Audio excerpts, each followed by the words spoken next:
Ladies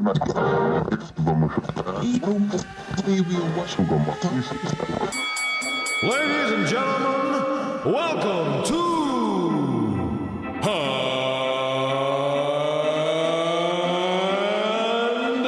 Steel Boxing! Hello everyone and welcome to And Still Boxing, where we talk about all things boxing in Australia and overseas. Now I'd like to introduce Marcel, friend of the channel. How are you today, Marcel? Good guy, how are you? I'm well, and I'm Guy, your host today.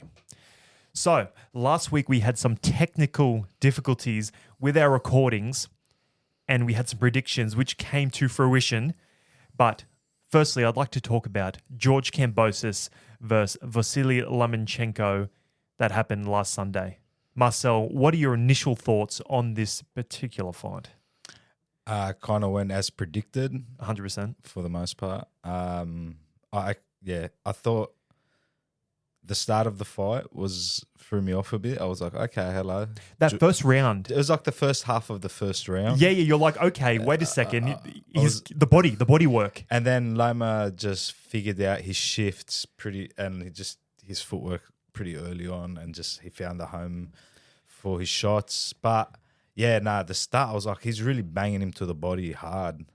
And landed a few, and I was like, okay. And then like that was literally it.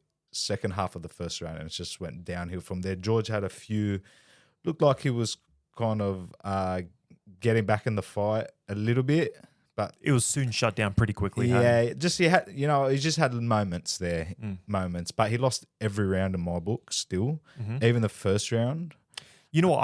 I did have Kambosos to steal the first round. I think he's... Did you see the punch stats? I did not see the punch stats for round one. They're pretty grim. Well, I think regarding boxing, I think, sure, there's like, through a couple more jabs, whatever it may be. However, I think he had the more significant body shots. Yeah. No, I was just surprised by the punch stats. That's the only reason why I said that. Yeah, fair enough. But yeah, there's obviously more to score in the rounds. Like, listen, Kambosos did show heart and determination, but I think really at the end of the day, what it was the footwork differential. Like, it was just masterclass. And I think it was Sean Porter, what he was saying in the commentary beforehand, that the big difference was this guy is a top boxer, top footwork boxer, and versus someone which probably doesn't have the top 10 in his weight division, right? For footwork. Yeah. I think, and he just say that. Yeah, I don't know. It was the footwork. It was the work rate. The effective work rate. Like, George moves a lot in the ring, but not effective movement. But it's not like efficient.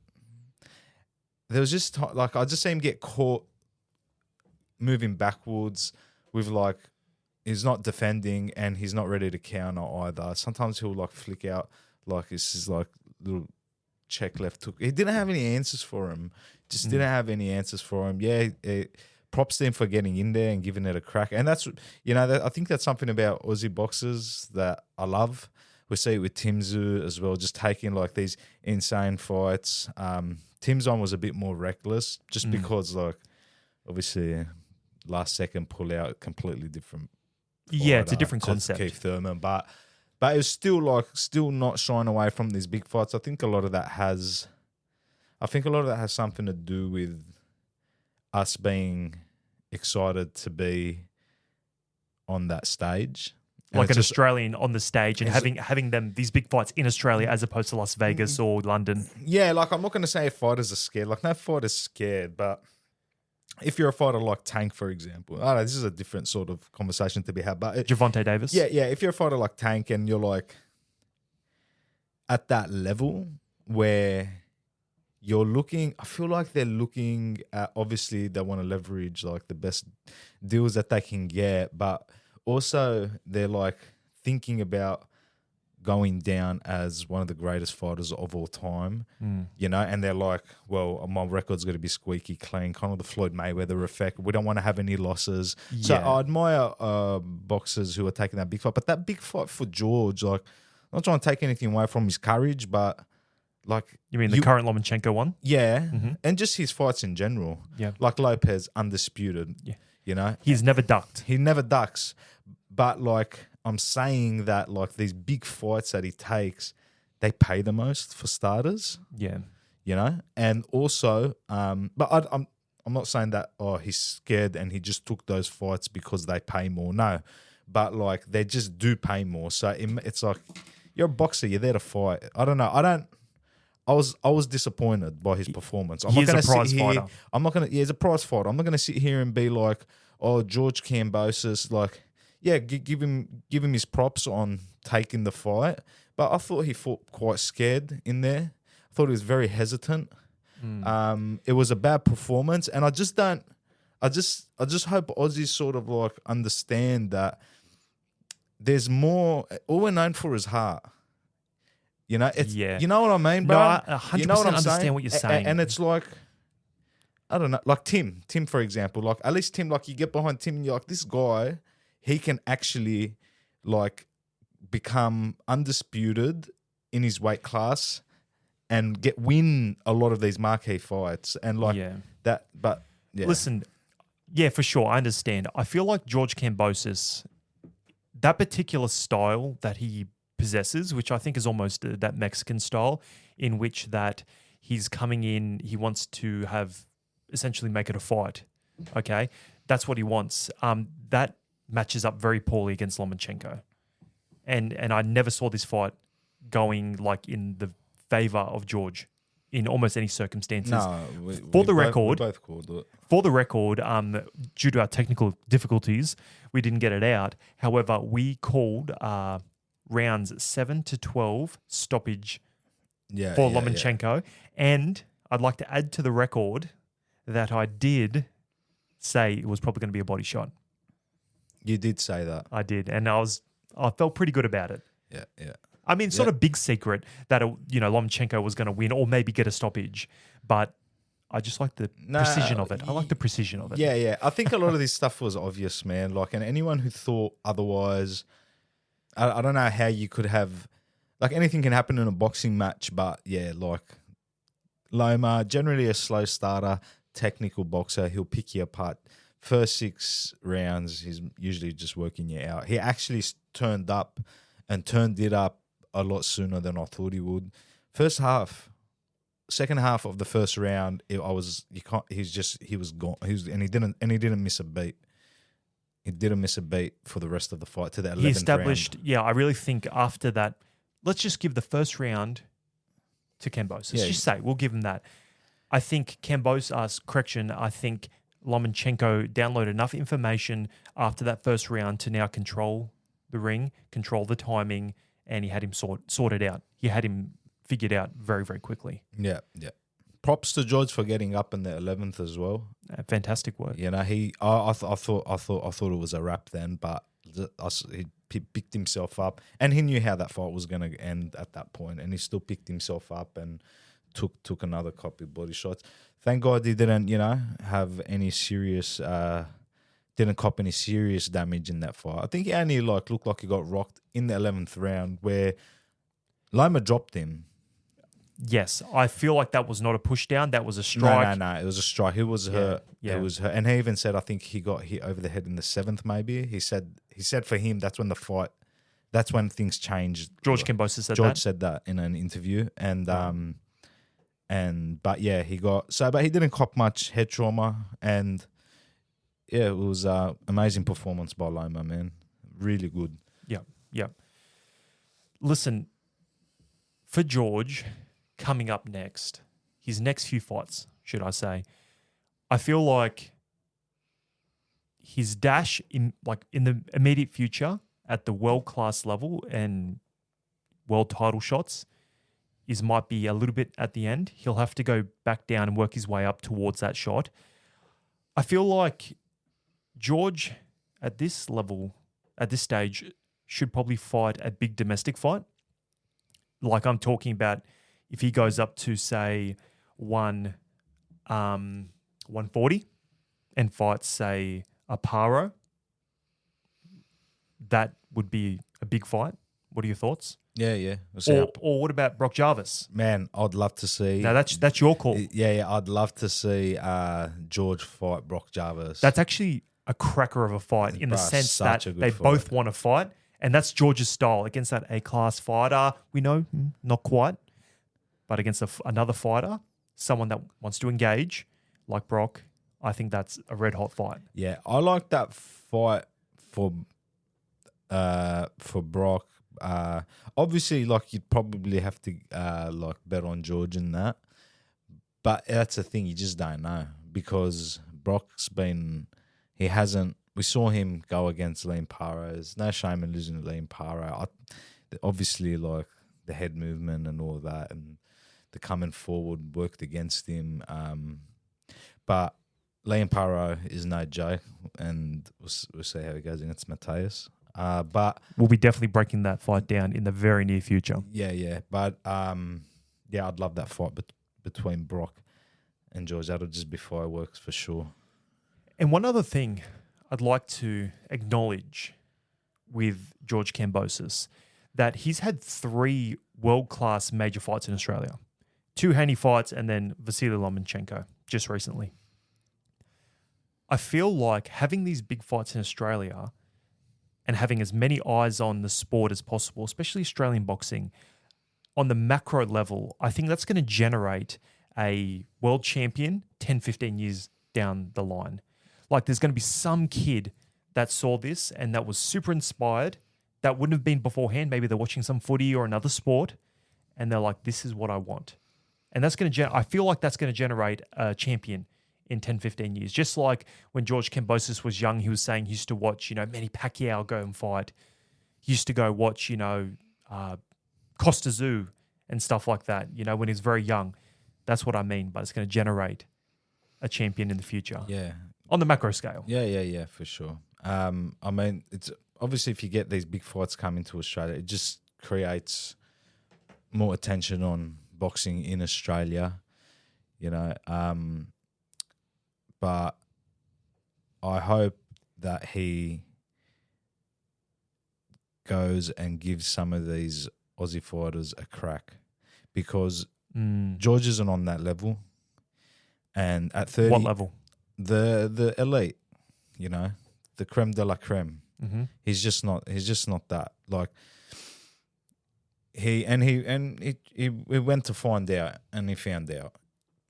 With that said as well, we were just speaking about this earlier in the week, that if George went up, to say 140, 140 pounds, that the footwork displayed at that weight level would kind of chill out for him. Right now, we know his footwork at 135 is not where the Devin Haneys and the Lomachenkos are, right? But you go to 140, that footwork slows down just a little bit, and that could be where he's at. His frame is another issue. I know you think he can blow up because he's 5'9" at that 135, and that's pretty big, a lot bigger than Lomachenko. So you reckon he's got a bit of fat there, for lack of a better word, to I think he go can up. definitely put on some muscle. Yeah. Yeah, I think he can. It's funny because like he's tall, but he's got a pretty thin build. It's a slender frame. Yeah, he's slender. He's not very thick. He's not like Lopez, who's very strong, looks very strong. Yeah. Lopez was like, especially in the ring when after he rehydrates, he was way bigger than George. But Teofimo Lopez, that is. Yeah. I think there's like, at the same time, he did fight the 2 best boxers in that division at 135, arguably. I mean, it'll go the same with Shakur. Shakur will have his way with George if they fought. And I don't ever want to see him up against Tank.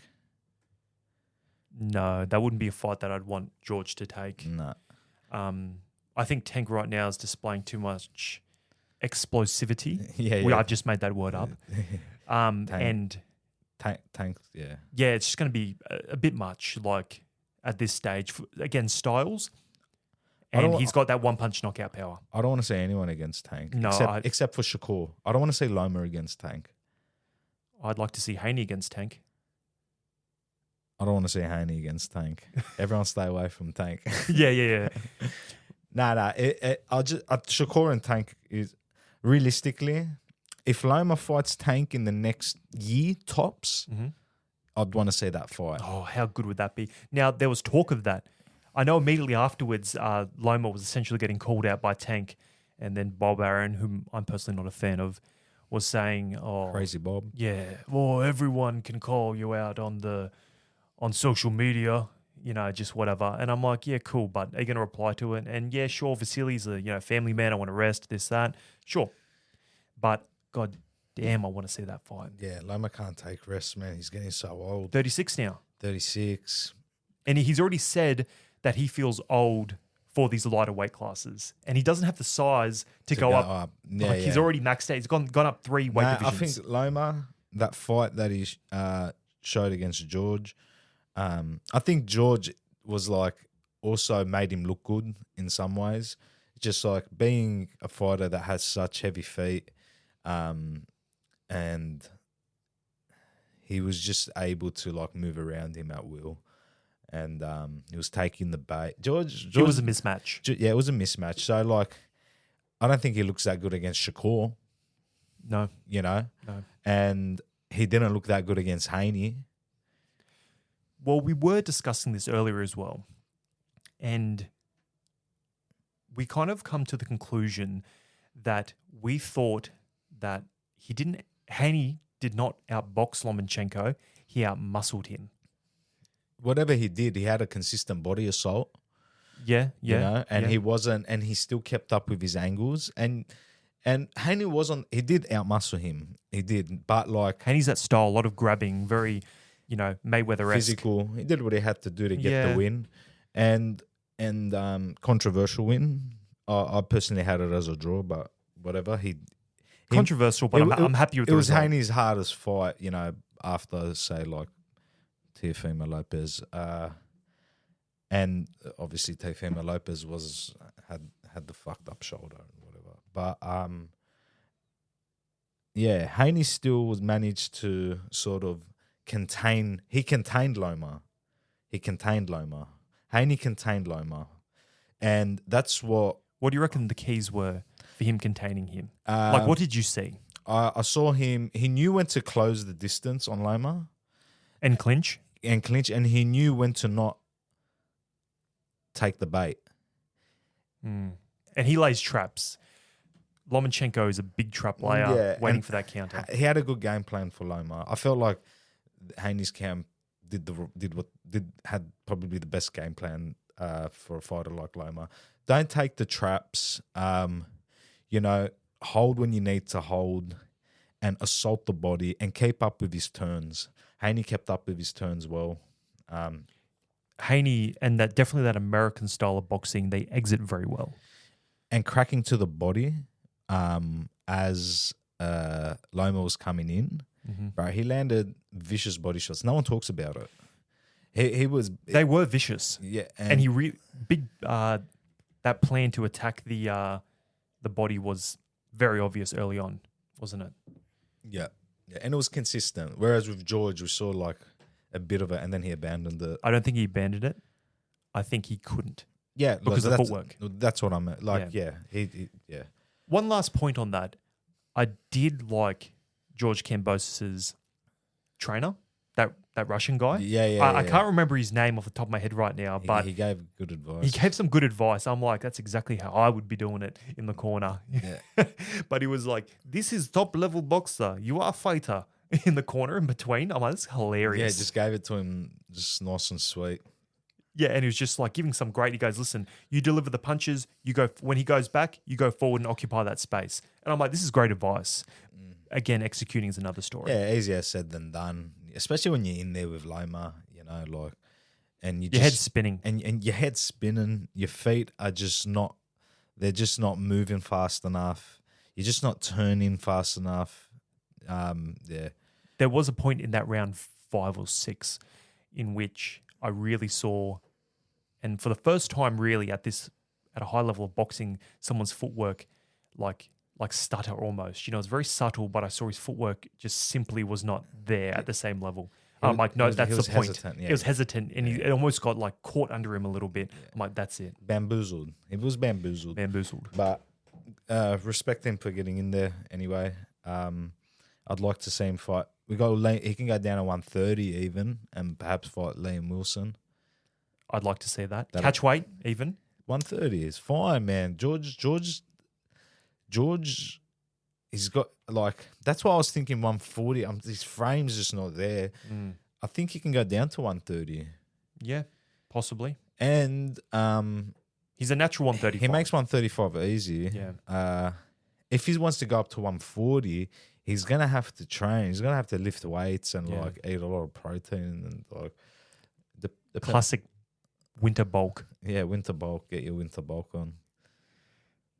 Yep, 100%.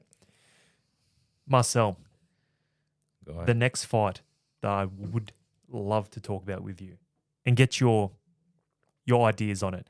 And I know that this is one of your personal favorite Australian boxers right now. The next fight on February 17, Jai Opetaia versus Mairis Briedis 2. So we currently have a 28-year-old Jai Opetaia with 24 wins, 0 losses, and 19 KOs. We have the venerable Mairis Briedis at 39 years old, 28 wins, 2 losses, and 20 KOs.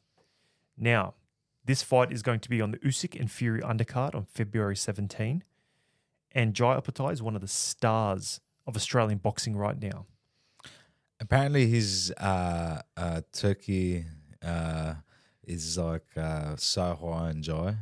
How mad is that? Imagine you're like just some kid from Central Coast and like one of the richest people in the world. He just loves you. Oh, and he just calls him over to like fight on these shows. I'm sure he's giving him ridiculous amounts of money. Good for him. 100%. And I was just some Samoan lad from the Central Coast, just killing it. I think that Jai's had some pretty smart business decisions at the moment. Like he won the IBF title, against Briedis, but he got it stripped from him and he fought that Zorro, was it? Yeah, smashed him, but he got stripped from it. But he wanted eyeballs on the fight because it was on the Anthony Joshua Ngannou fight. Yeah. And that's got big eyeballs. Yeah, that's good. That's smart. That's a business decision. Yeah. And I heard him talking about it with someone, and I'm like, he's smart, man, and he's articulate as well. Jai. Yeah, I'd love to have a conversation with Jai. Jai, if you're listening to this, I will tag you, and we're going to get a conversation going. Yeah, that'll be good. Absolutely. And, but yeah, I think Jai and Mairis Briedis. Mairis Briedis, I don't think he's fought since their last fight. No, he hasn't. He's been relatively inactive. Yeah, and Jai's had 2 fights, two great performances as well. Yeah, 1 or 2. Yeah, and obviously that first round knockout against a Zorro, I think it's Zorro guy, that was spectacular. Honestly, right now, I think Jai Opetaia could be the number 1 pound for pound boxer in Australia. He might possibly be going above Tim Tszyu. On top of that, it's an argument to be made for that. It's an argument to be made. And we'll definitely have this argument at some stage, this debate, if you will. Honestly, right now, I don't see anyone beating Jai Opetaia at cruiserweight. A guy said it. It's a pretty shallow division. So it was Briedis, Jordan Thompson, and Ellis. That's right, Jordan Thompson. That was in Australia, I think. No, that was in Wembley. So he's had 2 fights in between. He's had 2 fights in between. Jordan Thomas was 15-0, and he was a UK fighter. UK fighter. It's like a good fighter. Like, obviously not on Jai's level, but he went into that with 15 wins, 0 losses, 12 KOs. He was a big puncher. That's what I remember. He was a big puncher. And Elizoro, he was 17-0. I mean, if you can even call that a fight. Yeah. Well, he was 17-0 going into that fight. Not a big puncher, but yeah, he got slept in the first round. And so what we're seeing is Jai being active, taking these big fights with the Saudis in Elizoro, and 28 years old in his prime. Mairis Briedis is like 39 years old. Yeah, I was going to say nearing 40. Definitely at the end of his career. That first fight was an absolute war.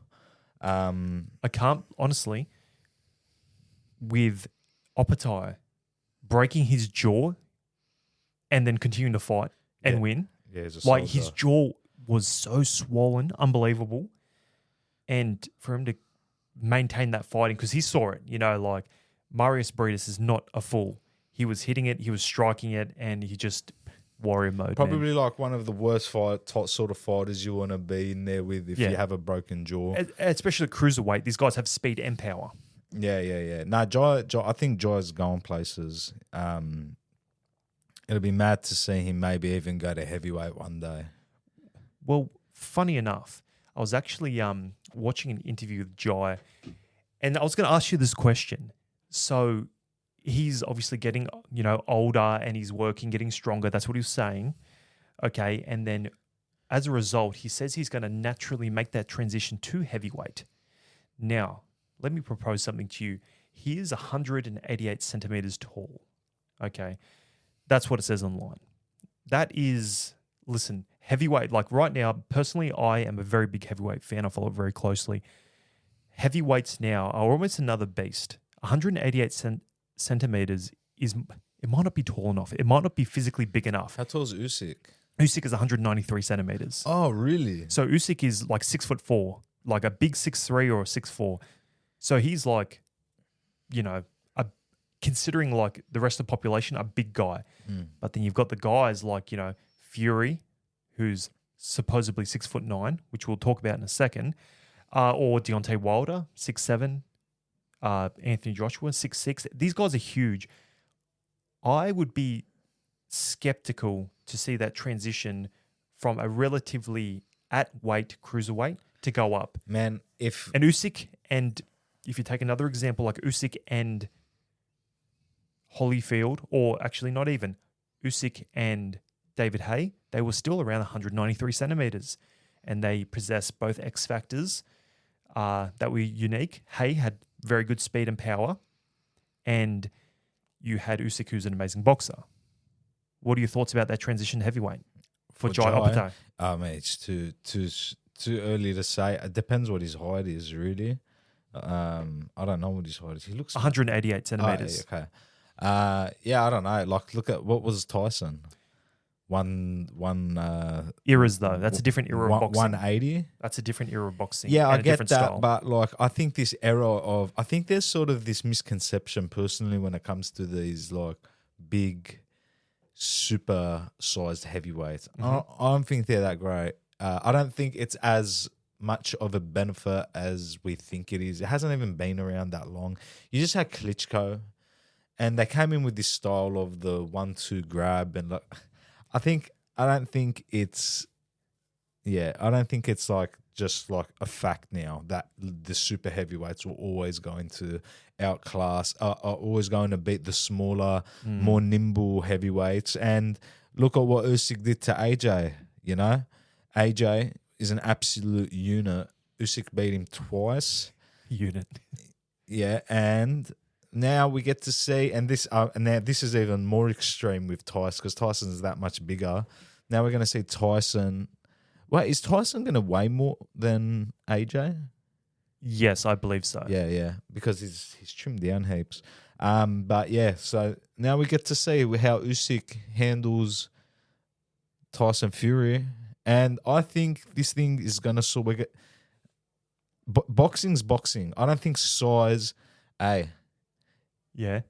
If size mattered, then the elephant would be the king of the jungle. Hey, you've heard it here today, folks. That's what Usyk said. Usyk said in an interview Really? yesterday. Yeah, I fucking love that. yeah, that's nice. Just before we go on too much into Usyk and Fury, because we definitely have thoughts, and we have thoughts on the Yeah, heavyweight yeah. division. So anyways, Jai, I think Jai can transition to heavyweight is what I'm saying. I do Okay. think he can. No one moves like Jai. Imagine Jai in the heavyweight division. Listen, Jai has that style, okay? Like, 100% agree, but Jai has that Eastern European, that Soviet style of fighting, in which there's a lot of in and out. There's not much inside fighting, which I think is key for heavyweight fighting. He's got that inside out where he's throwing from the very long, or he's throwing from that medium distance. Inside fighting is not like that dirty sort of. Yeah, no. He's a slickster. He's a slickster, that's right. Beautiful to watch. He's gonna have to put on this weight. Like, I'm not gonna say no, he can't transition, but it's a different era of boxing right now. And yeah, maybe 188 centimeters can be fine. Like, listen, he's got power. He slept Briedis. Okay. And Usyk did not. He didn't. He didn't No, knock sorry, out Briedis. correction. He didn't. He definitely beat Briedis. Well, Yeah. Usyk didn't knock him out either. Yeah. But if you compare the boxing right now of Oleksandr Ussyk in comparison to Jai, though I love Jai's style and I think he's fantastic, it's different. Usyk is built different. He's almost one of one. Yeah, no. But Usyk's Jai's still special. quite young. and you he's know? still got some way to go, Jai. Anyway, especially those bigger boys. They kind of find they kind of peak a bit later. But I definitely love to pick his mind about some of the nitty gritty and the nuances of this, you know, and I think he'd have some interesting things to say. yeah, yes. Jai. I've got Jai knocking out Briedis. Rounds. Yes, tell me your prediction. I think rounds 1 to 6, KO. We checked it on Sportsbet. It's pretty good value. What's the value? I think it was around 5, maybe 650. Yeah, okay, that seems...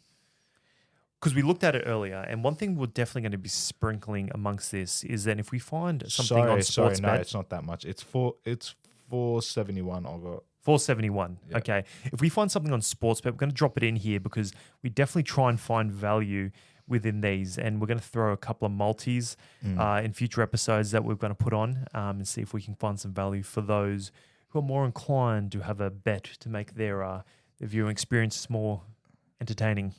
It always does, doesn't it? Yeah. It's a problem sometimes, but... All right, Marcel, are you ready? So for the crescendo, we have Oleksandr Ussyk versus Tyson Fury, the main event for the February 17 card in Saudi Arabia, in Ryder season. Riyadh. My bad. For this particular fight, Cut. it's going to... No. For this particular fight, it's going to be for the first undisputed heavyweight champion in 24 years since Lennox Lewis. Like I said earlier, I think that the heavyweight division, when it's doing well, boxing's doing well. Me, big heavyweight fan. Definitely a big fan of the big boys. All right. This fight, it's one of these fights where I've never been sure. I seem to be slipping and sliding either way.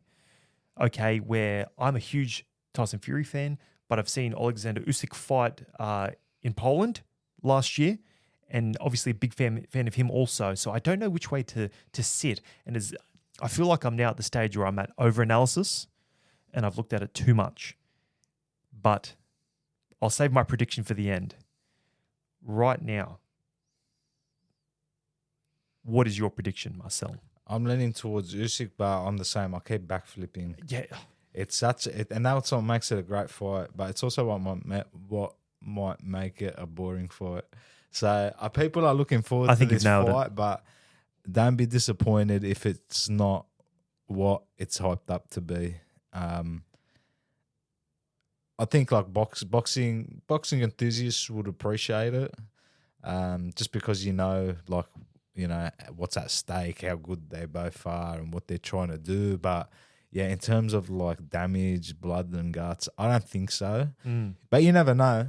It could be. You never know. Tyson Fury might just, snap like his old man and just headbutt him. So, but I don't see it. Crazy being, things happen in title fights. I'm talking ear biting. Yeah, I'm talking. Yeah. everything else. Yeah, hopefully it's civil, but So one thing that I've found that the boxing analyses out there haven't been talking about enough is that the biggest fight, the biggest comparison or the similarities that we can find is, well, let's put it this way. You look at the past to see the future, right? One of the fights that no one's talking about that has the biggest similarity is Vladimir Klitschko versus David Haye. Now, I'll tell you why this is such a similar fight to Usyk and Fury, is that Vladimir Klitschko at the time was trained by Emmanuel Stewart. And for those that don't know, Tyson Fury's trainer, Sugar Hill, was actually is the nephew of Emmanuel Stewart, okay, at Kronk Gym in Detroit, I believe, in the USA. While David Haye was definitely a similar size to Usyk right now, he was also the undisputed cruiserweight champion, then coming up to heavyweight. He did have a belt at the time. And they fought.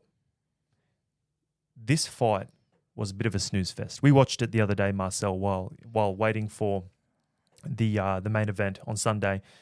But it was just kept at range, 1-2 grab, you know, that Vladimir Klitschko style. yeah.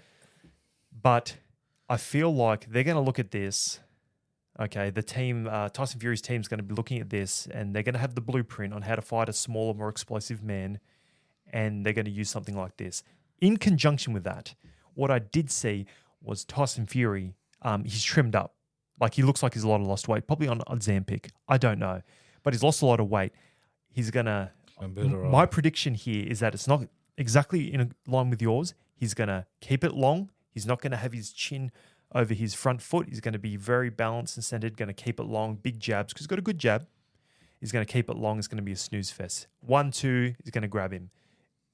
Where the X factor lies is whether or not Usyk is crafty enough. That's true. Usyk will make it a fight. If it's a fight, it's because of Usyk. And I think he's got the tools to get in there and land shots. And if there's a man that does, it's him. And I hope he does. I guess the only thing is, if Tyson Fury has an answer for if Tyson Fury is able to like wrap him up every time he gets close enough, then Tyson Fury is gonna fuck it. He'll make it a shit fight. So, but I think that's his safest and best way of winning. But oh man, I just love to see. I just feel like I think Usyk needs to be busy from the start. Because it's a tall order trying to get Fury out of there, and I just feel like if he doesn't violate that space early on and is able to score enough in the early part of the fight, if Tyson Fury banks those rounds and Usyk's going to need a finish, I don't think he'd find it. No. So I hope he's busy early on, and you want him to snatch early rounds. Yeah. He needs to be busy for the whole fight. Yeah, it's a hard fight for Usyk. Because the thing is this, it is a hard fight for Usyk. In relation to their IQ, their boxing IQ, is that they're relatively equal. Listen, I'm going to give it to Usyk, boxing IQ and footwork. However, Tyson Fury's height, which, a quick side note, apparently people are saying he's not 6'9", he's closer to 6'7", which I found very controversial. But let's not dwell on that for too long. That's such bullshit how like people's heights are like. Why is it? It's so funny, bro. Like, why are people lying about their heights? Yeah, I know. It's strange. Like, I don't know if he's lying or whatever it may be, but since there's a lot of eyeballs on there, I've heard a few people say that. Like, we all do it. But, like, I mean, if for professional fighting, like, it's professional. You just go to the doctor. He gets an official measurement of you. Yep. Someone witnesses it, and that's it. There's no ambiguity around it. Like, what the hell? That's your height. Yeah, exactly. And he's bold as well, so he can't cheat with his hair. Yeah, have a bit of girth on the hair. Girth on the head. Yeah. So back to the point, I guess, is that the height difference and the IQ difference, like, I don't think Usyk's IQ difference is high enough to really make an obvious advantage against Tyson Fury's height, if that makes sense. Yeah. If you can sort of even like, I know, like you're trying to like Equate that. yeah, Make some kind of weird equation. Yeah. That like Tyson Fury is a good boxer for a big boy, especially. Yeah. Good timing. He's not as explosive, but he's got good timing. And a big man like that punching is going, regardless, is going to cause damage. He's not a big puncher though either. It's not like big puncher in regards to he's a big man. Yeah, He's going to cause damage. Yeah, but like relative to like other heavyweights, he's not. Doesn't have that explosivity. Yeah, he ain't no Wilder or even Joshua, or even Daniel Dubois. All three of those guys are explosive athletes. Yeah. And Usyk did take some shots from AJ, but Usyk's not small. He's not that small. No. Like I said, he's about 6'4". He's like 193 centimeters. If Tyson Fury, that's a big man. Yeah, but if AJ and Daniel Dubois weren't able, I mean, they did hurt him, but like they weren't able to, like hurt him. Hurt him to the body, but they never hurt him to the head. He never looked hurt to the head. What do you mean? You can't hit him in the head. Yeah, exactly. Yeah, good point. Yeah. I reckon we're gonna see that long hook cross from Tyson Fury. From Tyson Fury, but it won't land. No, nothing's gonna land, bro. Nah, I'm going with Usyk. Nah, I'm going with Fury. I debate myself all the time. Yeah. All right, time for predictions. All right, we're putting it down on paper. We're putting it down digitally. My prediction, where I think I've settled, is that I feel like Oleksandr Ussyk will win by a points decision. He will not knock out Tyson Fury, but if there is a stoppage, it will be because of the cut over the right eye of Tyson Fury that he's now suffered twice. Okay, once against that fight against the Swedish guy, a couple of fights back, and then because it recut in training camp. Oh, is that a fact? Yes, that's what happened. Same eye. So that for the Usyk training camp? Yep, for the Usyk training camp, the reason it got delayed was because he got a cut over his eye, and that's where that big cut happened a couple of fights ago. Oh, wow. That big cut over the eye against the man, I can't think of his name right now, but against that guy, he got that big cut. So if there's going to be a stoppage... the MMA? Francis Ngannou? No. Otto Wallen. That's who it was against that guy. Big cut, yeah. remember? No, you probably didn't watch the fight. I didn't see that fight. Yeah, it was a massive cut over his eye. He won the fight. Did he get a cut against Francis Ngannou? No, he did not. Okay. Just knocked down. And that's the only way I think it's going to get cut. So and I think Usyk, these guys are high-level boxing minds. They're going to have a plan saying, let's go for the eye. He's a southpaw. Yeah, that's that backhand's going straight for it. Most definitely. He won't over-concentrate on that. They're nasty, bro. They're nasty. They're nasty and clever and crafty. They're not going to over-concentrate on it, hyper-concentration, because that's going to, be problems. That will cause problems. But if it happens and there's going to be a stoppage, it's going to be because of that. Marcel, over to you. What is your prediction, sir? I just have Usyk by decision.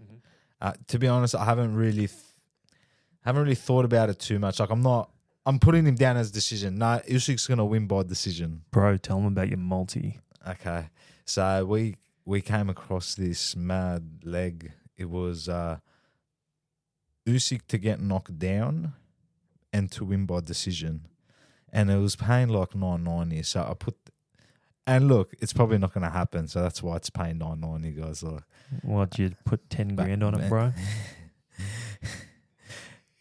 Take out your super. But please don't. But it's please don't. I'm joking. But it's $9.90, and I think there's value in that. You know what? 100%. And when we're creating this, we're going through it, and we're putting our fine boxing minds to it. It's definitely not out of the realm of possibility. And the way that I see it happening is that cool, Tyson Fury, that big man, 6'9", leaning on him, a couple of dirty punches. And it might be a balancing, like a bit of a push and a hook at the same time, Yeah. Backwards. Usyk gets up. He's Controversial. He's like, oh, what the fuck? Yeah, what is going on? Yeah. He's angry. But then maybe he just goes on to, start bashing Tyson Fury. Doubtful. But you know what I'm saying? Or He'll winning. Yeah, winning. So it might be a controversial knockdown coming back to win because they're already winning on points. Tyson Fury starts getting a bit dirty. Veteran, dirty tactics. I just want to say this is not the best fight to bet on. I don't think there's much value anywhere in this fight, to be honest, except like that. That was just a rogue leg that I saw that it stood out to us. But for the most part, they're like paying $1.95 each or something at $2 each, and like people are having trouble splitting it.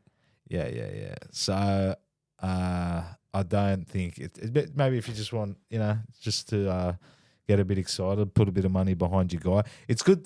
This is good for just like, just for fun.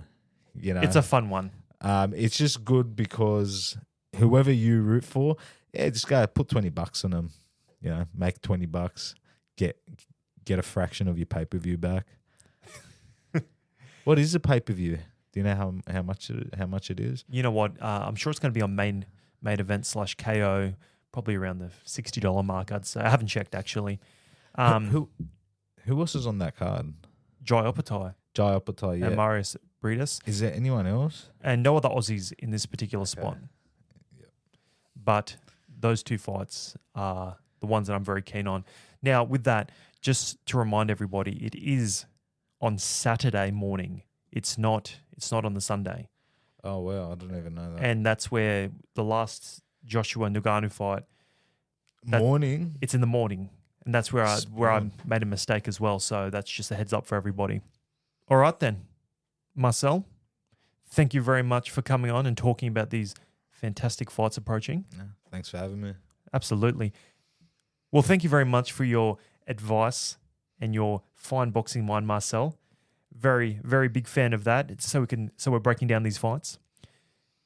Please stay tuned for these next episodes, and we're going to break down the Usyk Fury fight and what's happened afterwards. We're going to break down the Jai Opetaia versus Mairis Briedis and see what happened. See if our predictions have come true, and we're going to get a bit of a scorecard going between me and Marcel, and see when we do have our differences to see who is the better predictor. Are you happy with that, Marcel? Yep. All right, thank you very much, guys, and we'll see you on the next episode. Thank you for listening. If you liked this episode, please subscribe to the channel for future content.